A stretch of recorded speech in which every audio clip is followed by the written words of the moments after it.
नमस्कार, आप देख रहे हैं न्यूज नेशन। मैं हूं आपके साथ सचिन दुबे। महज हफ्ते भर पहले यूक्रेन ने रूस के 41 बम वर्षकों को निशाना बनाया था। इसके बाद से ही पुतिन का गुस्सा 7वें आसमान पर है और अब इसका खामियाजा यूक्रेन चुकाने भी लगा है। रूस ने 70 ठिकानों पर हमला कर यूक्रेन में तबाही ला दी है। देखिए,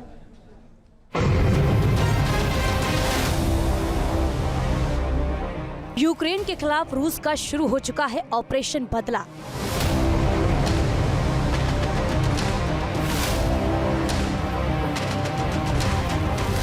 रूस ने बजाया 24 घंटे के अंदर यूक्रेन को राख में बदलने का अलार्म। यूक्रेन के शहर शहर पर मंडरा रहे रूस के घातक कामिकेज ड्रोन।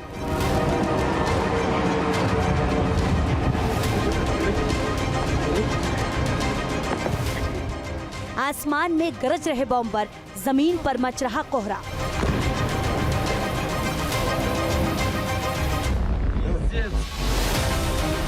रूस यूक्रेन युद्ध ने एक बार फिर करवट ले ली है।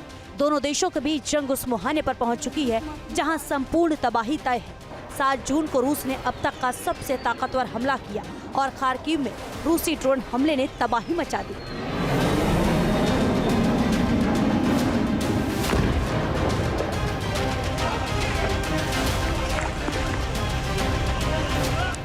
कई इमारतें मलबे में बदल गई और आसमान धुएं के गुबार से भर गया।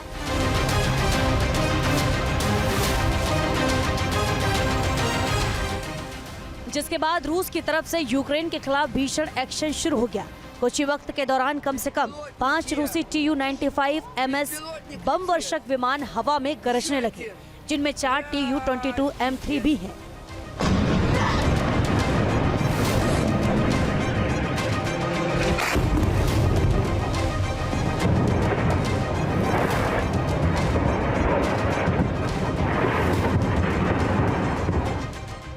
रूस ने पश्चिम यूक्रेन के रिवने ओब्लास्ट में तबाही बरसाई।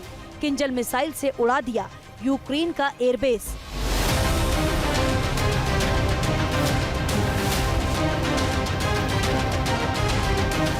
रूस ने यूक्रेन के डब्नो एयरबेस को निशाना बनाने के लिए क्रूज और बैलिस्टिक मिसाइल्स का सहारा लिया। दावा है कि इन मिसाइल्स के जरिए डब्नो एयरबेस पर कई हमले किए गए।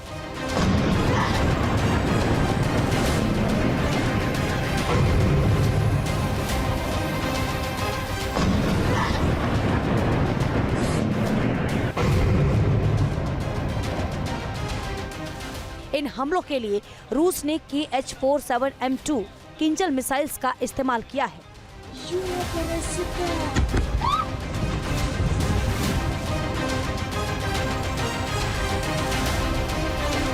दूसरी तरफ यूक्रेन ने भी रूस पर पलटवार करने का मन बना लिया है।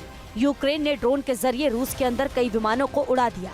साथ ही क्रीमिया को रूस से जोड़ने वाले पुल को अंडर वाटर विस्फोट से तबाह कर दिया।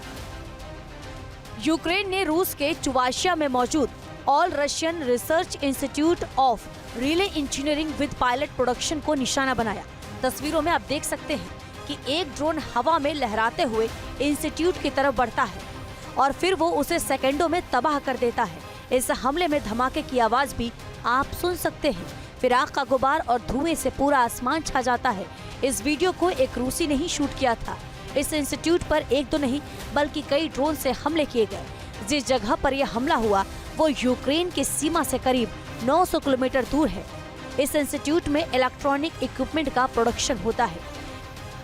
यूक्रेन के इस हमले ने रूस को और भी भड़का दिया, क्योंकि रूस के लिए ये इंस्टीट्यूट बेहद ही खास था। लिहाजा रूस ने अब पूरी तरह यूक्रेन को मिटाने के लिए चौतरफा हमला शुरू कर दिया है। रूस के यूएवी के टारगेट पर चेरनिहिव और पोल्टावा है। कीव के नॉर्थ में शहीद ड्रोन पश्चिम की तरफ बढ़ रहे। पोल्टावा के उत्तर से कई ड्रोन्स यूक्रेन के साउथ वेस्ट की तरफ बढ़ते दिखे। रूस के कुर्स्क और ब्रांस्क से कई ड्रोन नॉर्थ बॉर्डर की तरफ बढ़ते दिखे। सूमी के कई शहीद ड्रोन चेरनिहिव की तरफ हमले के लिए बढ़े। ऐसा दावा किया जा रहा है कि रूस ने कम से कम 70 जगह पर ड्रोन्स और मिसाइल से यूक्रेन पर टारगेट किया है। यहाँ तक कि काला सागर के ओडेशा की तरफ भी मिसाइल से दागी गई है। इस बीच रूस ने पहली बार मध्य यूक्रेन में घुसने का दावा किया है। अगर ये दावा सच है तो ये कीव के लिए एक बड़ा झटका हो सकता है, खासकर तब जब यूक्रेनी सेनाएं पहले से ही कई मोर्चे पर संघर्ष कर रही हैं। रूसी रक्षा मंत्रालय ने दावा किया उसकी 90वीं टैंक डिवीजन दिपोत्रो-पेट्रोवस्क और डोनेस्क की सीमा तक पहुंच चुकी है। अब 2 दिपोत्रो-पेट्रोवस्क के भीतर आगे बढ़ चुकी है। ये वो इलाका है जिसे रूस कई महीनों से निशाना बना रहा था। दूसरी तरफ यूक्रेन ने इस दावे को खारिज कर दिया है। यूक्रेन फोर्सेस के प्रवक्ता के मुताबिक रूस ने ये दावा किया है कि उसने पोक्रोवस्क और नोवोपाव्लिवका की तरफ से दिप्त्रोपेट्रोवस्क में घुसपैठ की है, लेकिन ये दावे पूरी तरह गलत है। वहीं यूक्रेन के राष्ट्रपति जेलेंस्की ने दावा किया है कि रूस यूक्रेन के लोगों को तबाह करना चाहता है। इसके बावजूद अगर रूस के दावे में दम है तो यूक्रेन के लिए सबसे बड़ा खतरा है, खास तौर पर तब जब यूक्रेन ने रूस के अंदर घुसकर 41 बॉम्बर ड्रोन अटैक से तबाह कर दिए थे।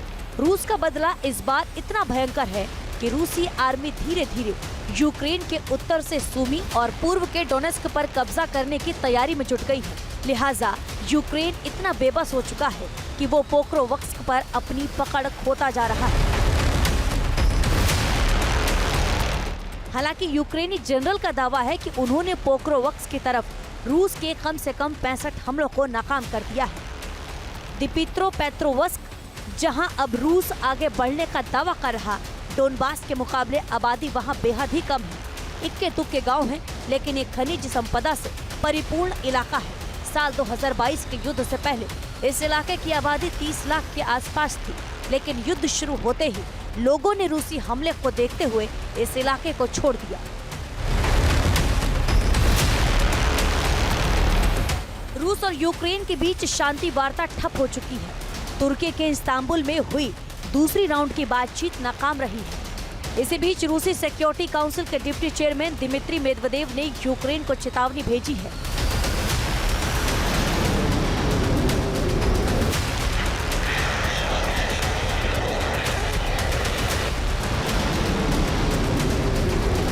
जो बातचीत में जमीनी हकीकत को नहीं मानते, उन्हें हम नई हकीकत जमीन पर दिखाएंगे।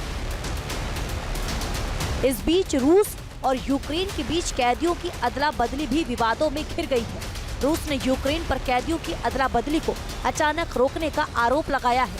साथ ही सैकड़ों शवों को फ्रीजर ट्रकों में छोड़ दिया गया है।